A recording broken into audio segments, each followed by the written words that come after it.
ٹیپو سلطان جہاں ایک دلیر اور جرأت مند سالار تھے، وہاں ایک رحم دل حکمران بھی تھے۔ ساونور کے حاکم نے ان سے سرکشی کی، لیکن جب آپ نے اس کا علاقہ فتح کر کے اس کے بیٹے سے بہت عمدہ سلوک کیا۔ مرہٹوں، نظام دکن اور انگریزوں نے ان کے ساتھ کئی طویل جنگیں کیں، لیکن ان میں سے جب بھی کسی نے ان کی طرف صلح کا ہاتھ بڑھایا تو آپ فوراً اس کے لیے تیار ہو گئے۔ فرانسیسی، جو کہ یورپ کی ایک بہت بڑی طاقت تھے، سلطان کے عمدہ سلوک کی وجہ سے وہ انگریزوں کو چھوڑ کر ہندوستان میں سلطان کا ساتھ دیتے رہے۔ ساونور کے حاکم کی سرکشی۔ حیدر علی نے ساونور کے حکمران عبدالحکیم کے ساتھ ایک رشتہ قائم کر کے پرانی دشمنی کو دوستی میں بدل دیا، اس لیے کہ حیدر علی نے اپنے بیٹے اور ٹیپو سلطان کے چھوٹے بھائی کریم کی شادی عبدالحکیم کی بیٹی سے کر دی تھی۔ حیدر علی کے دور حکومت ہی میں عبدالحکیم ٹیپو سلطان کے خلاف تھا۔ ٹیپو سلطان کے تخت نشین ہونے کے بعد اس نے سلطان کو مبارکباد تک نہ دی۔ اس کے علاوہ وہ سلطان کے خلاف سازشیں کر کے اپنے داماد کریم کی تخت نشینی کے لیے کوششیں کرنے لگا۔ ٹیپو سلطان کی مخالفت اور اس کے خلاف سازشیں کرنے کے بعد ساونور کے حاکم نے سب سے بڑی غلطی یہ کی کہ جس وقت سلطان مرہٹوں اور نظام دکن کے خلاف جنگوں میں مصروف تھے، اس نے مرہٹوں کے ساتھ تعلقات بڑھا کر سلطان کے لشکر کے خلاف سازشیں شروع کر دیں۔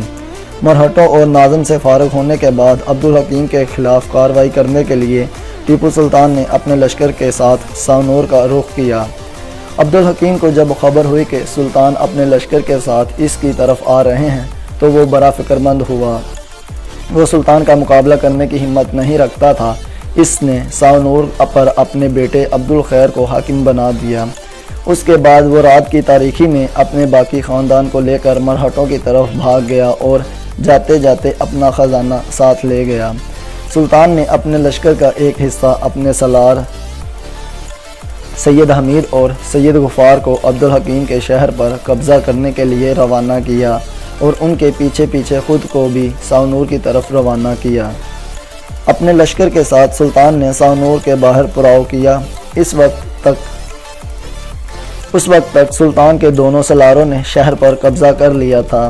اب سلطان نے میر صادق اور مہدی خان کو بچے کھچے خزانے اور دوسری قیمتی اشیاء قبضے میں لینے کے لیے بھیجا۔ یہاں سے سلطان کو قیمتی نوادرات، طوائف کی گھڑیاں، 12 گز لمبی توپ، سونے چاندی سے بنا فرش ملا۔ یہ فرش 5 اونٹوں پر لادا گیا تھا۔ سلطان نے عبدالحکیم کے بیٹے عبدالخیر کی عزت کی، اسے اپنے ساتھ رکھا اور شہر پر سلطان کا قبضہ ہو گیا۔ عبدالحکیم کے مرہٹوں کی طرف بھاگ جانے اور اس کے بیٹے عبدالخیر کے گرفتار ہو جانے کے بعد بہت سے باغی بنکاپور، مندر کے درگ اور مصری کوٹے کی طرف بھاگ گئے تھے۔ اس موقع پر سلطان نے اپنے لشکر کے ساتھ ساونور کے شمال میں قیام کیا اور لشکر کو مختلف حصوں میں تقسیم کیا۔ ایک حصے پر معی الدین، دوسرے حصے پر برہان الدین، تیسرے حصے پر مرزا خان اور چوتھے لشکر پر حسن علی خان کو سالار مقرر کیا، جبکہ لشکر کا 5واں حصہ سلطان نے اپنی کمان میں رکھا۔ ساونور فتح کرنے کے بعد سلطان نے باغیوں سے نمٹنے کے لیے اپنے لشکر کو جو 5 حصوں میں تقسیم کیا گیا تھا، اس تقسیم سے ارد گرد کے علاقوں میں یہ افواہیں پھیل گئیں کہ سلطان نے ایک لشکر مرہٹوں کے شہر پونا اور دوسرا حیدرآباد پر حملہ آور ہونے کے لیے بھی مقرر کیا ہے۔ چنانچہ سلطان کا سالار میر معی الدین اور برہان الدین جب باغیوں کے قلعوں پر حملہ آور ہوئے تو غلط فہمی کا شکار مرہٹ سلطان کے لشکروں پر حملہ آور ہوئے اور سلطان کے سپاہیوں کو نقصان پہنچانے کے علاوہ غلے کی 10,000 بوریاں بھی لوٹ کر لے گئے۔ مرہٹوں کی اس غیر ذمہ داری کی وجہ سے سلطان اور مرہٹ ایک دوسرے کے خلاف حرکت میں آ گئے، یعنی وہ ایک دوسرے کے آمنے سامنے ہو گئے۔ یہ غلط فہمی مرہٹوں اور سلطان کے درمیان 1766 میں ایک خوفناک جنگ کا باعث بنی۔ سلطان کو نیچا دکھانے اور اپنی شکستوں کا بدلہ لینے کے لیے مرہٹ تقریباً 80,000 کا ایک لشکر لے کر سلطان کے مقابلے پر آ گئے۔ ان کے مقابلے میں سلطان کے لشکر کی تعداد بہت زیادہ کم تھی، لیکن سلطان نے اپنے لشکر کو 2 حصوں میں تقسیم کر کے مرہٹوں پر جب دائیں بائیں سے خوفناک حملے کیے تو مرہٹ سلطان کے یہ حملے زیادہ دیر تک برداشت نہ کر سکے اور شکست اٹھا کر پیچھے ہٹ گئے۔ مرہٹوں کا شکست اٹھا کر پیچھے ہٹ جانا اس بات کا اشارہ تھا کہ وہ سلطان کے خلاف پھر جنگ کریں گے، لہٰذا انہیں بھاگنے کے لیے سلطان نے ان پر شب خون مارنے کا فیصلہ کیا۔ سلطان نے شب خون مارنے کے لیے 4 گروہ تیار کیے۔ یہ چاروں گروہ رات کے وقت بڑی رازداری سے مرہٹ لشکر میں پہنچ گئے۔ کچھ مرہٹوں نے انہیں پہچان کر شور کرنا شروع کر دیا۔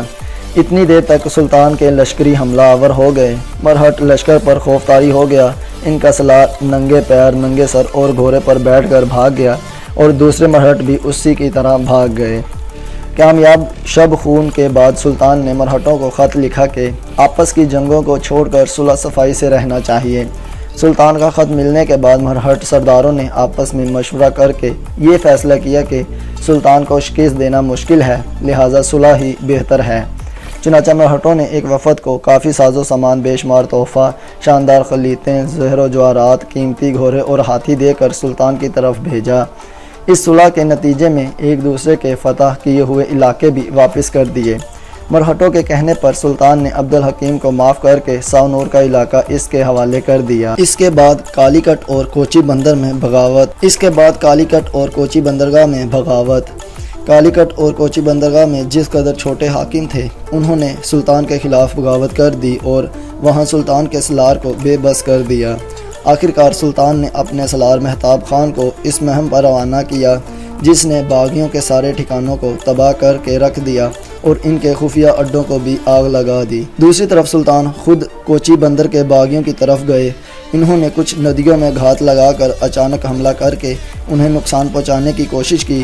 سلطان نے انہیں شکست دے دی۔ شکست کھا کر وہ انگریزوں کے علاقے میں داخل ہو کر لوٹ مار کرنے لگے۔ انگریزوں نے سمجھا کہ وہ سلطان کے آدمی ہیں، لہٰذا انہوں نے سلطان کے خلاف کارروائی کرنے کا فیصلہ کر لیا۔ کالی کٹ اور کوچی بندر کے حالات سے سلطان فارغ ہوئے ہی تھے کہ جاسوسوں نے خبر دی کہ انگریز جنرل مینڈس ایک لشکر کے ساتھ ان کی طرف پیش قدمی کر رہا ہے۔ سلطان بھی اس کی طرف بڑھے۔ سلطان کے مقابلے میں جنرل مینڈس کو شکست ہوئی اور وہ ستی منگل کے قلعے میں جا گھسا۔ اسی دوران میں کرنل میکس ویل کی کمان میں انگریزوں کا ایک اور لشکر کے آنے کی اطلاع ملی۔ جنرل مینڈس بھی کرنل میکس ویل کی طرف روانہ ہوا۔ جگہ جگہ سلطان نے انگریزوں کو شکست دی اور ان کے علاقے فتح کرتے گئے۔ اس کے بعد انگریزوں نے اب کارنوالس کو سپہ سالار بنایا، جس نے مرہٹوں اور ناظم دکن کے ساتھ بنگلور کا رخ کیا۔ اس کے ساتھ جنرل مینڈس، کرنل مورس اور کرنل فلائیڈ تھے۔ کارنوالس نے بنگلور سے 3 میل کے فاصلے پر قیام کیا۔ سلطان اور فرانسیسی بھی بنگلور کی طرف بڑھے۔ راستے میں سلطان پر کرنل فلائیڈ نے حملہ کر دیا۔ کرنل اس لڑائی میں مارا گیا اور انگریز بھاگ گئے۔ انگریزوں نے بنگلور شہر فتح کر لیا اور سلطان کے ایک امیر کرشن راؤ نے سازش کر کے قلعے پر بھی انگریزوں کا قبضہ کروا دیا اور یوں ٹیپو سلطان کو بنگلور شہر پر انگریزوں کے خلاف شکست کا مزہ چکھنا پڑا۔ تو دوستو، آئی ہوپ کہ آج کی آپ کو یہ ویڈیو پسند آئی ہوگی۔